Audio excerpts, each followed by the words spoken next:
গল্পের নাম দেখ কেমন লাগে আর ভগবান দেখে।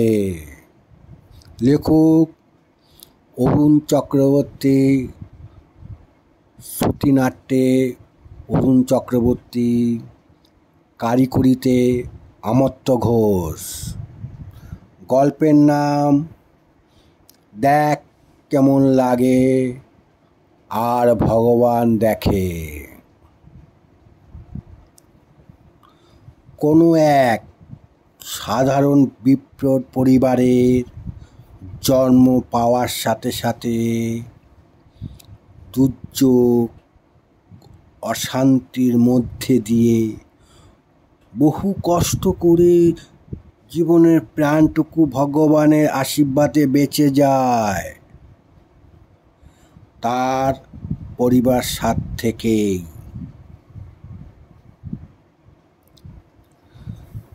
তার পরিবারের সাথে থেকেই বড় হতে শুরু করে। তখন বয়স মাত্র 7 থেকে 8 বছর। পরিবার থেকে মা বাবা, কাকা কাকি, দাদু ঠাকুমা আনন্দ দিন কাটতে থাকে। হঠাৎ 9 থেকে 10 বছরে হওয়ার পর বিয়ের মধ্যে কাকার বিবাহের পর থেকে 6 থেকে 8 মাসের মধ্যে সাংসারিক অশান্তি গণ্ডগোল দেখা দেয়। কারণ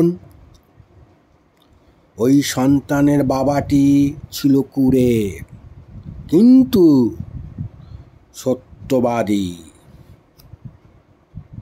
তার ফলে ওই সাংসারিক পরিবার থেকে মা বাবা পুত্র সন্তান নিয়ে আলাদা হয়ে পড়ে। কিন্তু সেই দিন থেকেই তার মাতা প্রচুর পরিশ্রম দিয়ে দিনরাত মেশিন সেলাই করে তার 3টি সন্তানদের মানুষ করার চেষ্টা করে। বড় সন্তানটি তার সাধ্যমতো পড়াশোনা করার চেষ্টা নিজের থেকেই ওই সময়ে খেলাধুলা করে অর্থ উপার্জন করে তার সাধ্যমতো পড়াশোনা করে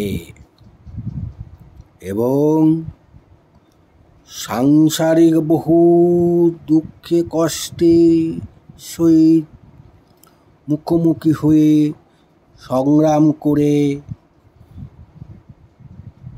12 থেকে 13 বছর বয়সে প্রচুর খেলাধুলা করে ইলেকট্রিক কাজকর্মের দ্বারা অর্থ উপার্জন করে।